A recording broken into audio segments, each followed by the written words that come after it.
We're recording. Welcome to the subscribers show. Yeah, episode 1. Yeah, it's our first. We're trying out something new. I don't know. I don't know if it's new. Everybody does it, but this Well, is the first one for us. new to us. Yeah.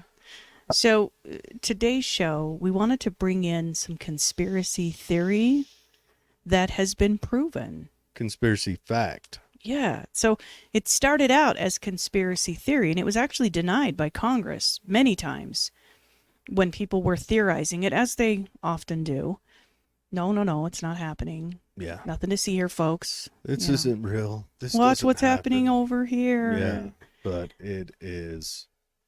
It's absolutely real. Yeah, It's, as most of these turn out to be. Sometimes they transpire and, very quickly, materialize into actual facts. And other times, like flat Earth, they go on and on and on. And, maybe one day we'll find out the Earth is flat. But for now, it's still a globe.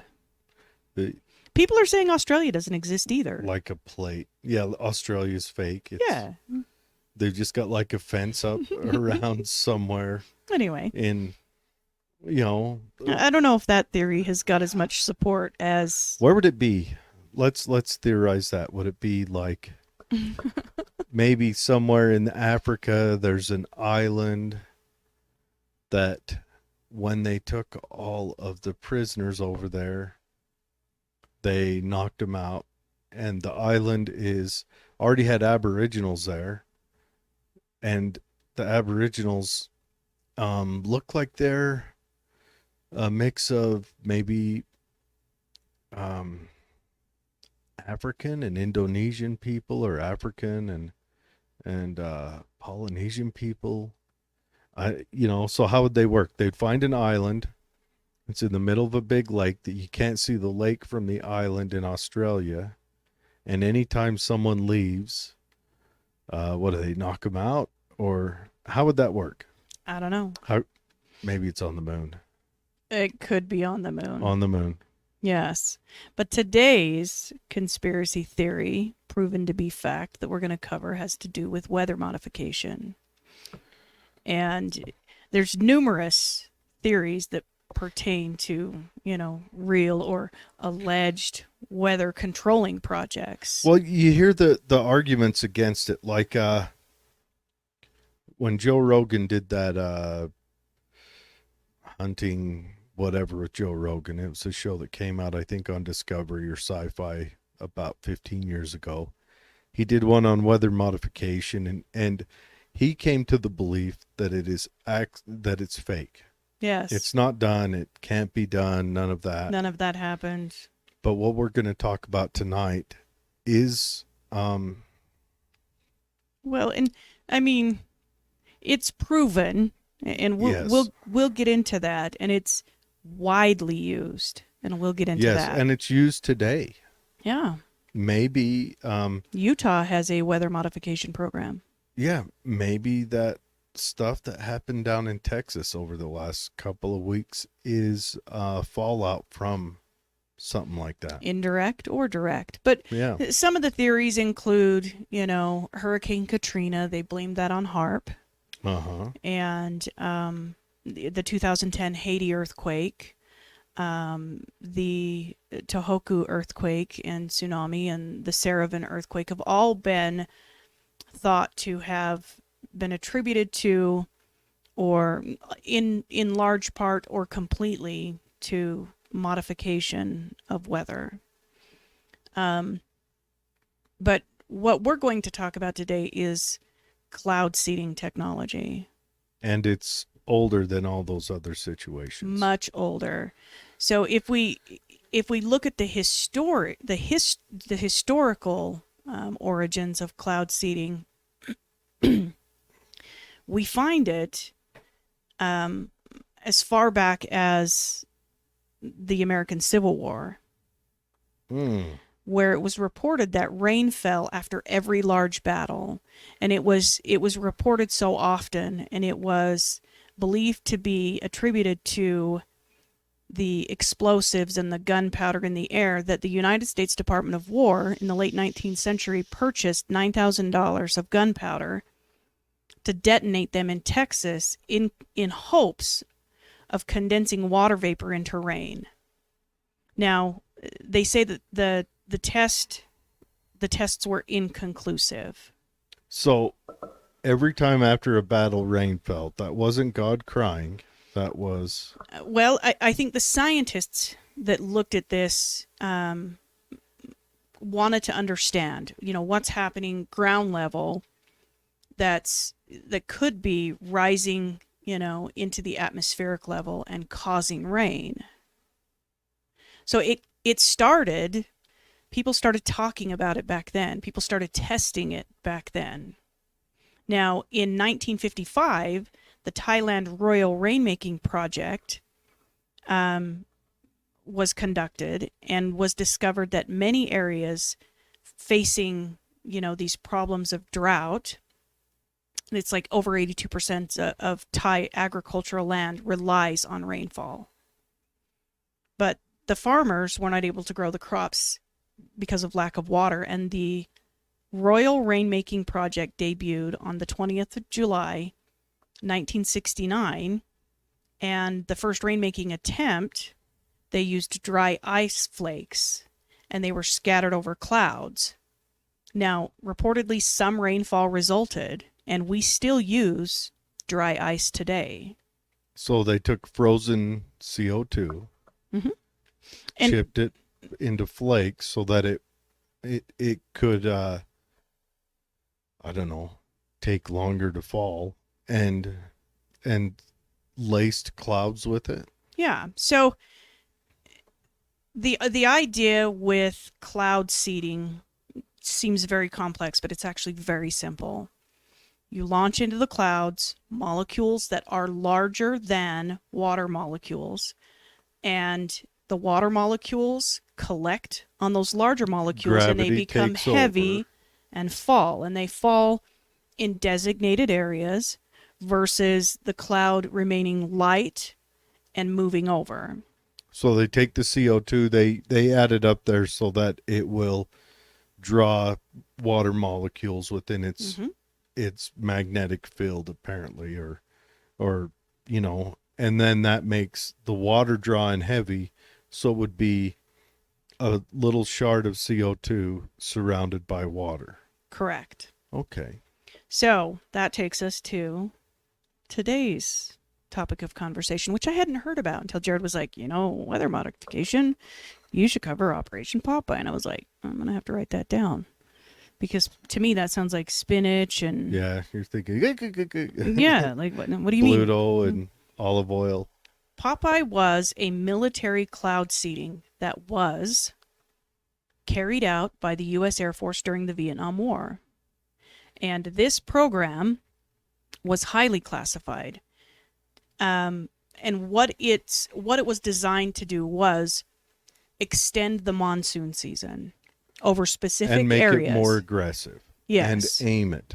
Yeah. So to extend it, because they have a a pretty long wet season anyway, but they wanted to extend it enough to disrupt these North Vietnamese military supplies by softening the roads, flooding the Ho Chi Minh Trail, Mm-hmm. and creating landslides and really wet road surfaces. Yeah, just bog them down so their 3/4 ton bicycles have a harder time making it through. They can't bring it was, the design was to stop the logistics of the NVA supplying their troops or the Viet Minh. Yeah, and we Or the were Viet really Cong. being decimated by the Ho Chi Minh Trail. Well, yeah, the Ho Chi Minh Trail. What went on is Laos and Cambodia had had a dense forest that sat right in on the border of them and Vietnam, north and south. And Vietnam, if you look at it on a map, has a waste that where the split is at the 38th parallel, if I'm correct. And and it's a tiny area, and so that could be patrolled fairly easy. So what the Vietnamese, the North Vietnamese Army and the Viet Cong would do is they would come down through Laos and Cambodia, and then come in from the western side, and let's be honest, Laos and Cambodia couldn't and shouldn't have been expected to patrol the forest for South Vietnam and the United States, so they weren't able to. And we, the United States, international law would have, even though we broke international law quite often during this, wasn't allowed to enter those countries.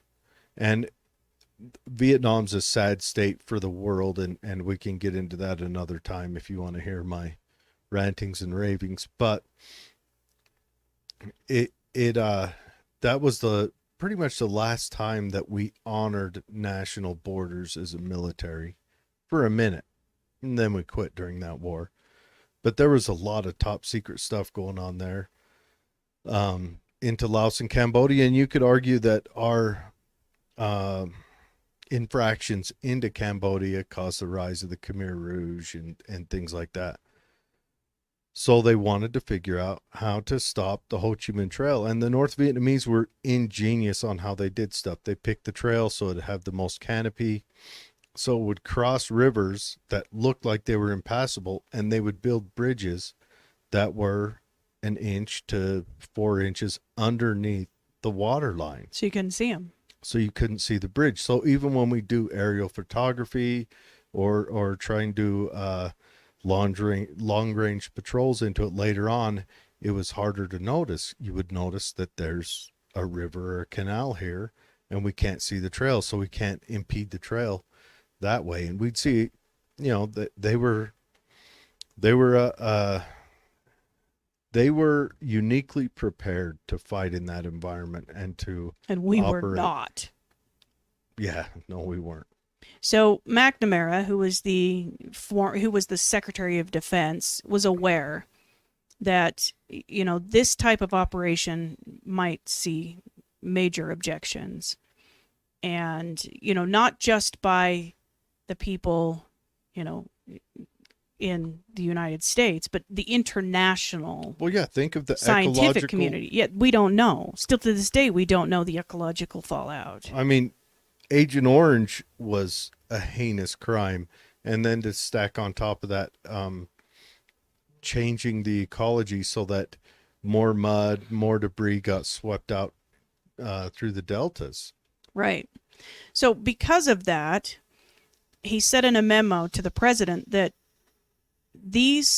such objections from the international scientific community had not in the past been a basis for prevention of military activities, and that he considered this operation to be in the best interest of U.S. national security. And so, from what I understand, there was no objection. It just went right through. Now, the Chemical Weather Modification Program was conducted from Thailand over Cambodia, Laos, and Vietnam, and it was sponsored by Kissinger and the CIA as well. Oh. And it was also with it fly chemicals over, fly dead bodies of GIs filled with drugs back. I mean, it's a cyclical cycle. But it was also denied to Congress when it started to kind of get out, because what they would often do is just not tell the pilots what was going on. Mm-hmm. And then they would get up there and be like, okay, now dump this. Well, what is it? You're on a need to know basis, and so it started to build this hum, and it was denied to Congress. Yeah, and that's the worst war, where you could try to keep secrets, where a guy goes over there, does a year, and then gets out of the military, and then he's going to tell his friends and whatever, and yeah. So it was denied that this weather for the use of a tactical weapon existed, and it was denied for quite a while. But what they did there was they deployed aircraft And the program was actually developed in California at the Naval Air Weapons Station. And it was tested in Okinawa, Guam, the Philippines, Texas, and Florida. And it was in a hurricane study called Project Storm Fury. And that project had it wasn't... Best comic book name ever. Yeah, Project Storm Fury. Just say that fast 5 times. Storm Fury. But it wasn't weaponized. It was purely scientific. Now, what we did was we used lead iodide and silver iodide. And during the implementation, the 54th Weather Reconnaissance Squadron was put together. And that just sounds like a weatherman that's wearing a flak jacket. Right. But the Weather Reconnaissance Squadron had been used just to monitor weather. It was then deployed to do this, this new warfare. And the operation they used was Make Mud Not War, which is interesting to me, especially for the time, Well, and I mean, if you think about it, it is more of a peaceful way to slow down the war compared to bombing North Vietnam incessantly. We had already done that. But we had been doing that. Yeah. It was a Hail Mary is what it really was. Like, we are losing. Let's try this. Yeah. And well, one, I mean, the only way to win that war was to fight it like we meant to win it. We tried enforcing a police state that the South Vietnamese wanted to build around it, which, let's face it, we'd have been better off letting Vietnam come together. The world would have been better off. Absolutely. So starting on March 20th, 1967, and continuing through every rainy season, which in that area runs March to November. So we're talking they already have a long rainy season. Yeah, the monsoons over there are pretty impressive. Which is what supports all of the tropical growth that was, the Ho Chi Minh Trail. That's why they tried to kill it with Agent Orange. They tried to, to decimate it other ways. Defoliate it. Yeah. And it went on until 1972. So 5 full years. Operational cloud seeding missions were flown using 3 C-130 Hercules aircraft and 2 F-4C Phantom aircraft that were based out of the Udon Thani Royal Thai Air Force Base. And these aircraft that were officially on weather reconnaissance missions, and the crew, as part of their normal duty, also generated weather report data. So it really did kind of fly under the weather, so to speak. Under the radar. The radar. Yeah, like they do this all the time. They fly over, they take, they do weather data collection. And they probably lied to Thailand saying that's all these guys are doing. So the initial area of operations was the eastern half of the Laotian Panhandle. And pretty early on into it, maybe 3 or 4 months, the operational area was increased northward to around the area of the 20th parallel and included portions of far west North Vietnam. It continues on and continues to spread to include the southern region of North Vietnam, the Chao Valley in South Vietnam, and they dropped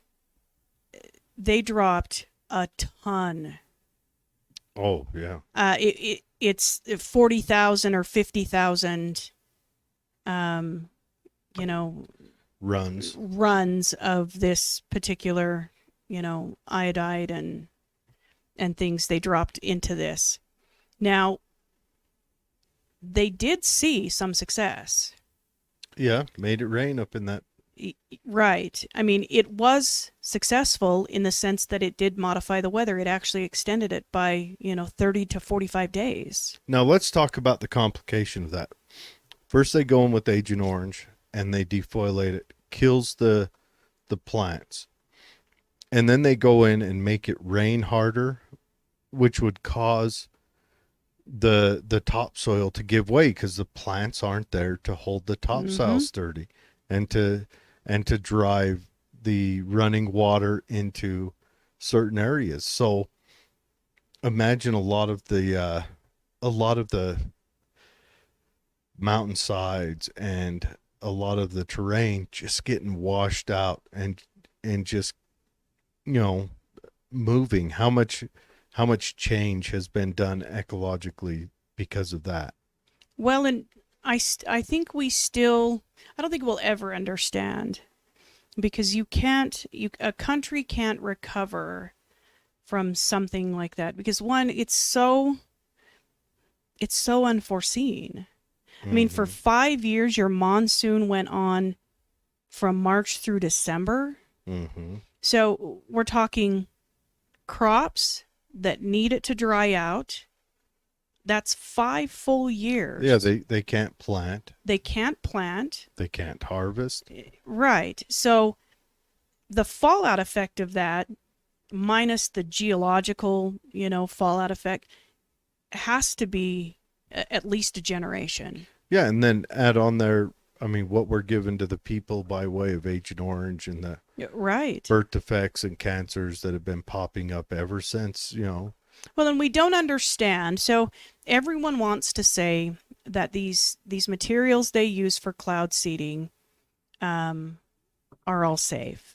Now, I would argue that dry ice and propane, which are also used for cloud seeding, are probably the ones that we know what their effects are. Yeah.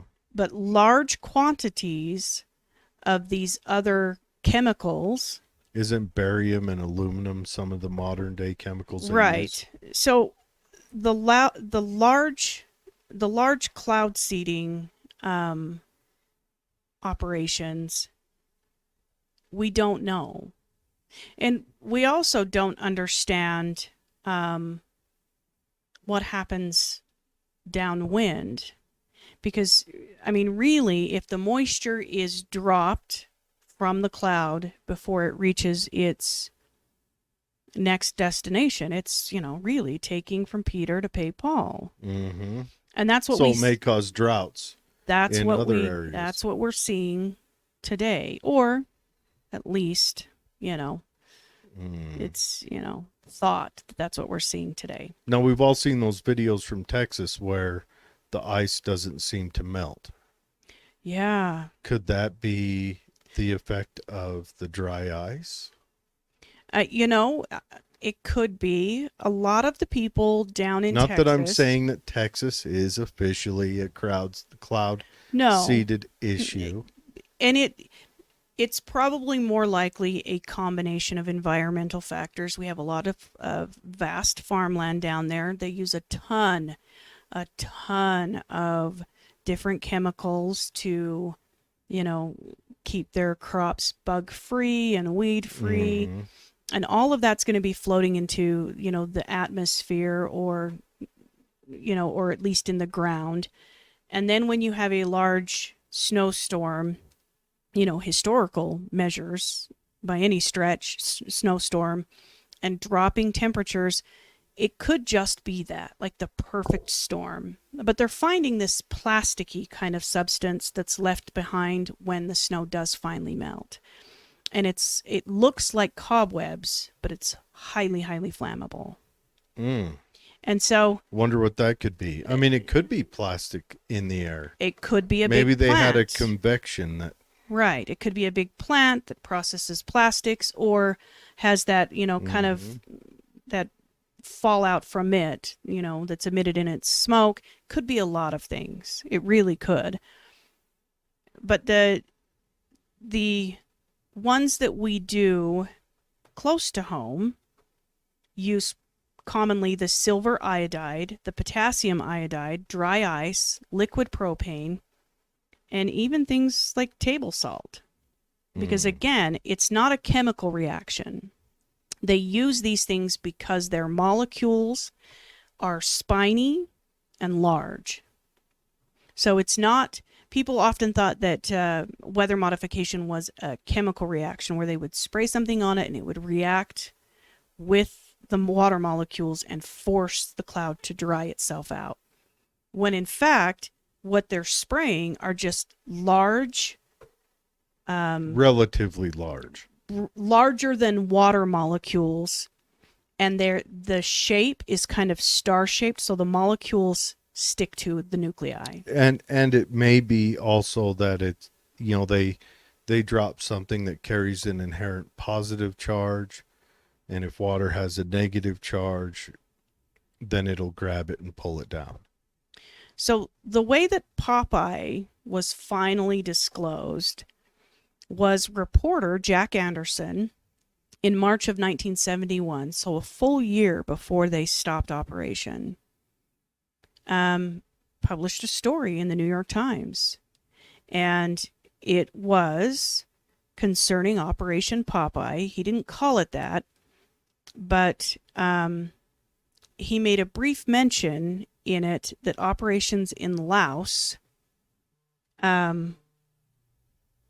were dealing with changing the monsoon season. And so it kind of brought it to the forefront. Of course, deny. Now, what year was this? That 1971. 71. So the Church Pike Committee was in 76? I think it was 74. 74. So in the 70s are a big year for us finding out that the government is pretty shitty. Yeah. Dealing in some shady stuff. So the press then starts to demand, the members of Congress to talk about this. And it comes out. And they have a congressional hearing. And in the congressional hearing, they will, for our subscribers only, we'll actually include a copy of this where you can go in and read it. But it is, it's the congressional hearing where they say, did you do it? And they say, yeah, absolutely. What did you do? We did the following things. And this is how long it went on, and this is how it was funded, and this is how many we dropped. It's got everything in it. So this then went from full on, you're nuts, New York Times writer, conspiracy theorist, tinfoil hat wearer, to, oh yeah, by the way, we did it. Mm. And what that led to was the current Environmental Modification Convention that we still fall under. So this convention was a Geneva Convention, and it opened for signature in 77, and it entered into force in 1978. And the convention bans weather warfare. So weather modifications for the purposes of inducing damage or destruction have been banned. And I mean, it's all up for interpretation, but many states do not regard this as a complete ban on herbicides, such as Agent Orange. And it kind of requires a case-by-case consideration. But the convention was signed by 48 states and then ratified. And as of January 2018, it has 78 state parties. Now, these Geneva conventions and the things that come from them, people do take, I guess you would say, liberty. Oh yeah. To translate them and bend them a little bit each way. And so what we see now is a lot of weather modification is happening. Everywhere.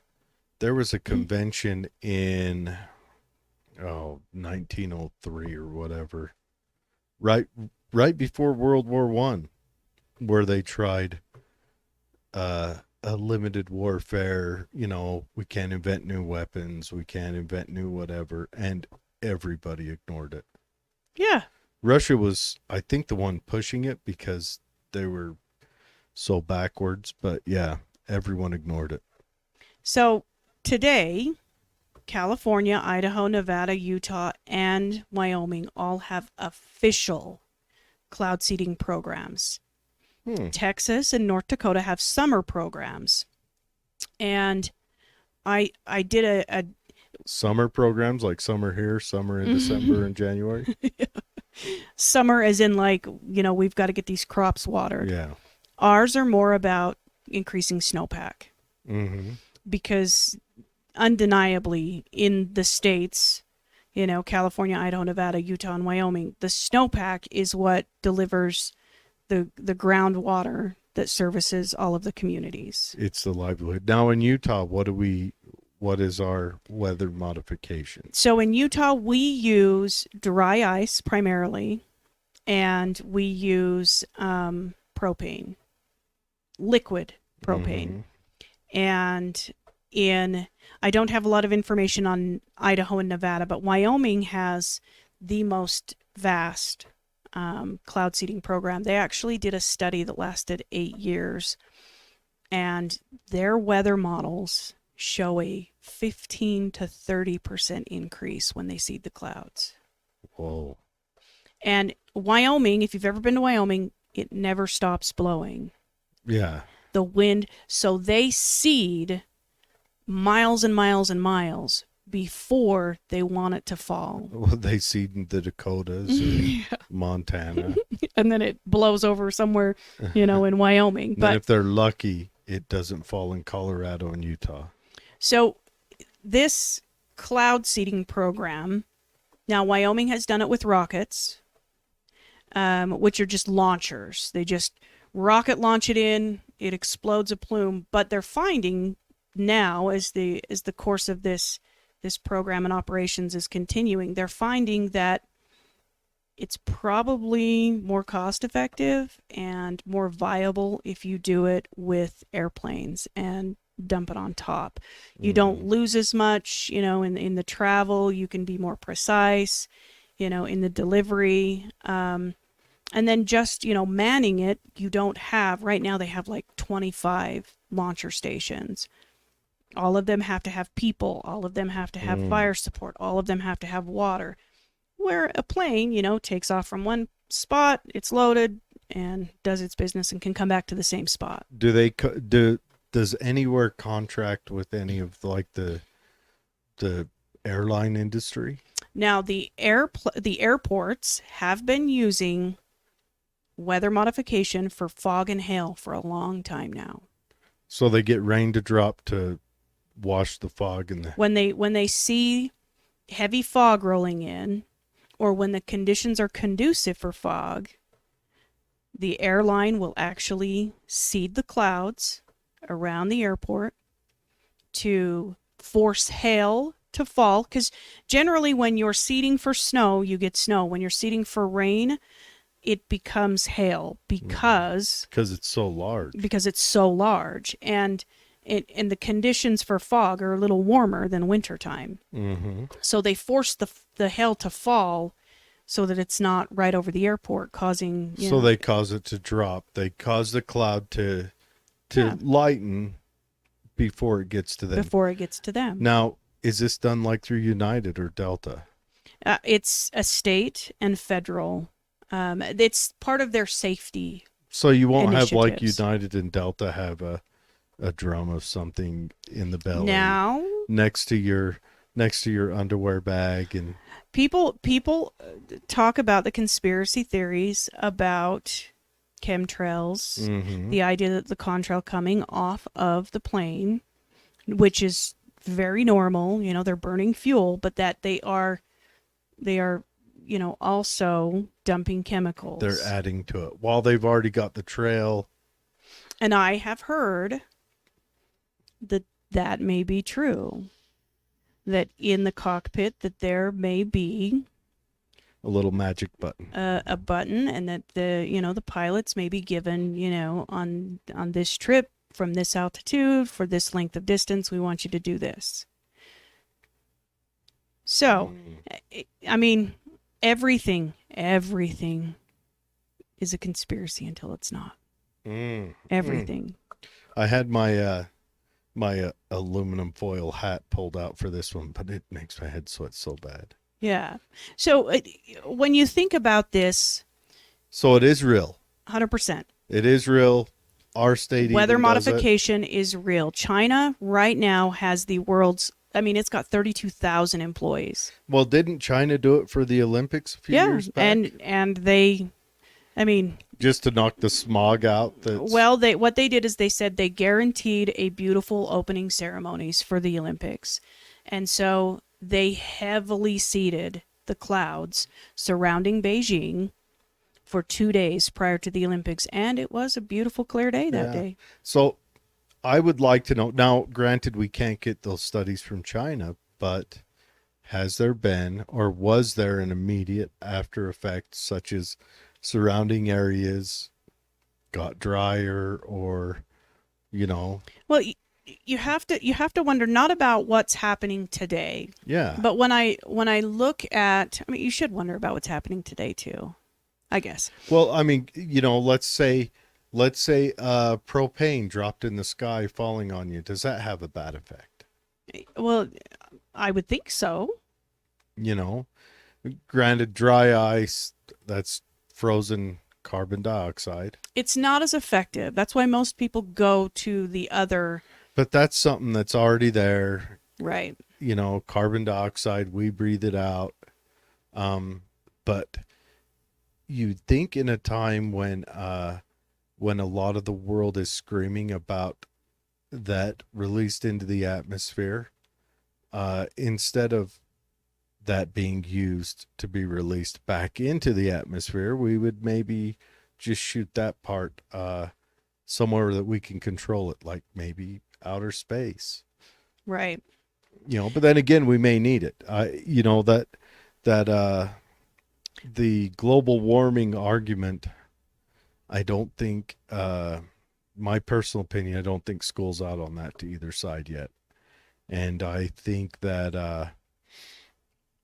I think it's tough to argue that you can get an honest answer out of either side when a government's looking for one answer, and the government is who pays the scientists that give the answer the government's looking for, or whether an industry is looking for another answer and other scientists give answers that's conducive with what that industry wants.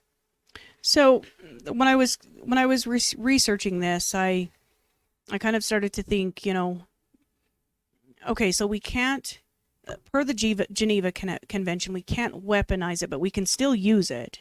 Uh-huh. It's not been outlawed. So what if... So we can't use it on somewhere else. What if I'm Bill Gates? Uh-huh. And I own a third of all the farmland now. Yeah. And I have a lot of money. Uh-huh.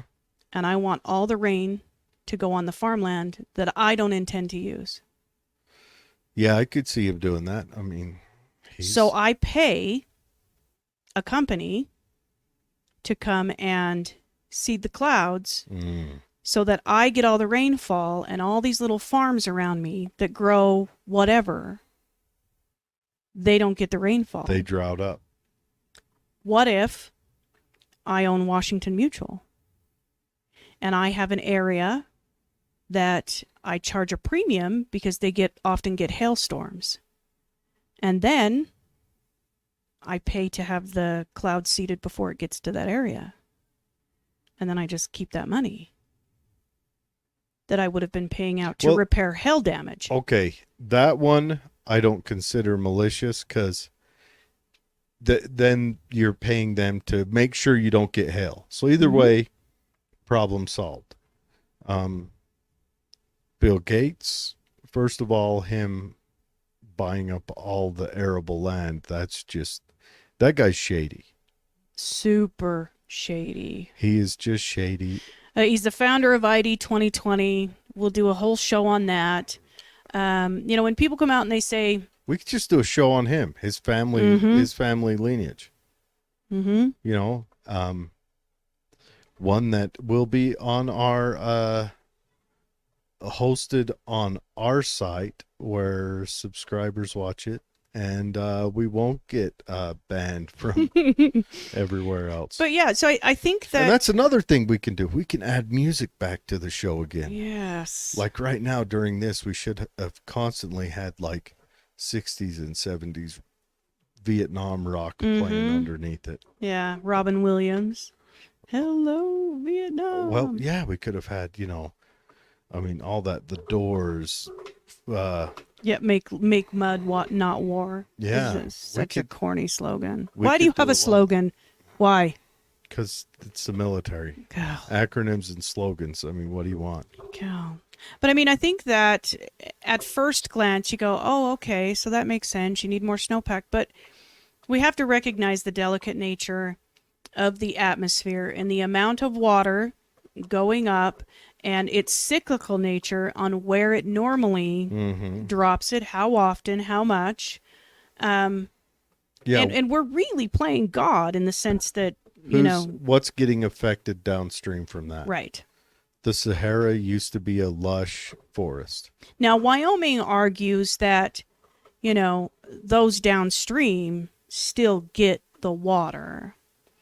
Because, whatever Wyoming doesn't use goes back into the groundwater system and eventually makes its way to the states that would have received it to begin with. But, I would argue if I was a farmer in one of those states, I would argue that that's not a good enough excuse for me to have paid more for my irrigation to suck that water up when it would have rained on my crops otherwise. Correct, yeah. So it's widely used. People, this is not a conspiracy theory. Chemtrails is exactly how it's used. That is exactly how it's applied in the operations where aircraft are used. And chemicals are being shot or dropped into the atmosphere to produce rain, to produce snow. And from here, the sky is the limit. I mean, it really is. Because if they can produce enough rain leading up to a hurricane season, how does that affect the landfall of the hurricane? How does that affect the amount of rain that the hurricane then dumps onto, the area that it makes landfall on? It does make you wonder if any of these recent hurricanes or tropical storms are aided, at least. Right. Man-made or aided. Or, I mean, we also have to wonder what happens when that cloud that was destined for somewhere, when it releases everything. Yeah. What is going into our groundwater system and what is considered critical mass where it then becomes dangerous. What's the ecological long-term change? Yeah, to us, to plant life, to animals. To us, it feels like we've been doing this forever. Yeah. More than as long as I've been alive. Well, longer than I've been alive. But like I just said a minute ago, the Sahara was a lush forest.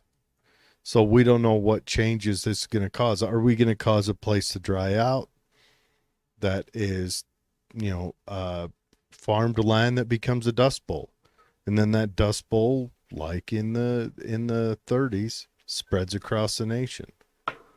So December 3rd, 2020, China announced that it's going to expand its weather modification program to cover an area larger than India. So this is not going away. These programs are, they're showing merit. 15% increase in rainfall will absolutely change the dynamics of the people that receive it. And the people who don't get it then.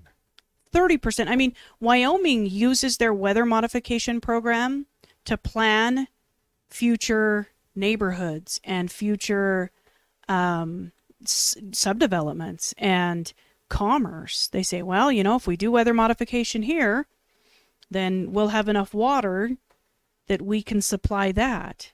Where does this end? At what point do we start having weather modification wars where we're trying to get to it before the guy, gets to it there, and we start water wars? Yeah, we start Or we taking out cause their water modification. world. Yes, or we cause water world.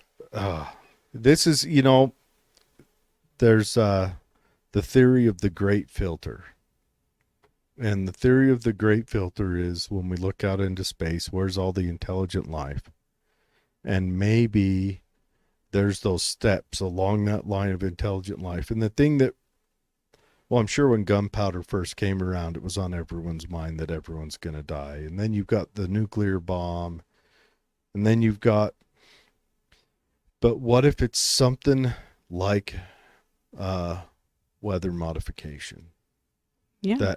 That causes a disaster. Every conspiracy theorist out there was like, I told you so. Well, yeah. I told you so. And literally. Now, I've known about Operation Popeye for a little while. Way now. longer than me. Well, I'm the, I worked graveyard shift for a long time. But, you look at it and all these different filters that are pressing in on us, making it to Mars, living long enough to make it to Mars. You've got now weather modification, the nuclear bomb, forever war in certain areas. Joe Biden just took us back there, started defensively bombing Syria. I love that defensive bombing. That's like us defensively invading Vietnam. Mm-hmm. What the fuck is that? Defensively. War is money. I'm going It to is go over. an economic cog. I'm going to go over to my neighbor's house and defensively eat his food in his fridge. It's to save him from future weight gain. I guess. It's just a load of shit. But anyway, so what if that's a great filter? Of course, I listened to a show the other day that had me rolling that said, what if our great filter is this modern generation that gets upset over everything and wants to change all their pronouns and everything? What if that's our great filter, where they've just been where life has gotten so easy that they can find offense in tiny things? I'm telling you, you know what? I know I was against the wolves coming into Utah. Bring on the wolves. Yeah, we've got to have a predator. You know what? We need to breed them. We need to breed them bigger, faster, and stronger. Let's breed them with Chihuahuas so they've got that angry little bastard attitude. Let's breed some, I don't know, other dog. What are those lion-eating dogs? Breed some of that into them. You know what? We need to do this. We need to, because we need to. I don't know. Maybe Bill Gates is right. We got to toughen up as a species. Let's cull the population. From weather modification, we get a couple of things. One of them, as I was researching, is Bill Gates' desire to block out the sun because of climate change, the global warming. Like the Anunnaki putting gold in their atmosphere. They've created these discs that they can shoot into the ionosphere that will stay up there for 20 years, that are reflective. And if you do enough of those, it reflects the heat back from the sun. Wasn't there a goddamn James Bond villain that wanted to build a big mirror array that captured the sun and pointed at the earth and burned holes in people? Uh-huh. Another one is sunshades. Do you think that son of a bitch ever sits and thinks, when did I become a Bond villain? I'm telling you. The other one is a sunshade, launching these great big shades out into space, far enough that you wouldn't see a shadow on the earth, but it would just diminish the sunlight. Would diminish the amount of sunlight coming through. Can you imagine how that would alter things on Earth when really the temperature, as far as I'm concerned, is cyclical? I think they've proven that. But So it's when going up at such a slow rate that it would be jarring. So when I build my guillotine, I've been wondering. Now, you know, the blade will have a cut edge to it, you know. Do I want that facing out so it pushes the head off into the basket? Or do I want it facing towards the head? I mean, which is the best? This is off subject. You're gonna have to try it out. Of course, this has nothing to do with the conversation about the elites doing all this fuckery. I'm just wondering if any of our listeners have any ideas on If you got guillotine on which experience? direction. I mean, do you want a blade on both sides? You know, I know you want it sloped so it kind of slices through. You want your basket to, you know, be large enough to maybe catch a head that gets kind of popped off, whatever. But it's all in that blade, I think. I need to know. Anyways, that was off subject. Something I've been wondering about. 2 days ago, Climate Science News. 2 days ago. Headline reads, well, it turns out weather modification wasn't just another crazy conspiracy theory. And that's where we're going to leave you today. Because it's always a conspiracy theory until it's not. I'm telling you, you guys are, go up to your friends that talk crazy and just say, you know, give them a hug, tell them you're sorry, whatever. Yes. It's there. Thanks for joining us. And I think you can plan on seeing. I'm going to try to do one a month. Yeah, the subscribers show will be. We may do more. You never know, but it'll be more of these radical shows. Yes. And got to give a call out. Always forget to go to our YouTube. Subscribe to it. You don't even have to watch it. Just subscribe. iTunes, give us a rating. iTunes, subscribe, like, rate, review. Get it out there. We really would like to grow, and so that maybe our subscriber shows can piss off more people. Yes. Thanks for joining us. Yeah, we've got some fun shows coming up, and stay tuned for those. And we will see you guys on the regular show. Every Tuesday. Well, on Monday this upcoming week. Oh, that's right. On Monday, we've got a guest coming on who he talks about the Einstein relative theory, you know, smart people stuff, and I'm going to try to drag him into the weeds and talk about Bigfoot or aliens or something. Anyways, thanks for joining us.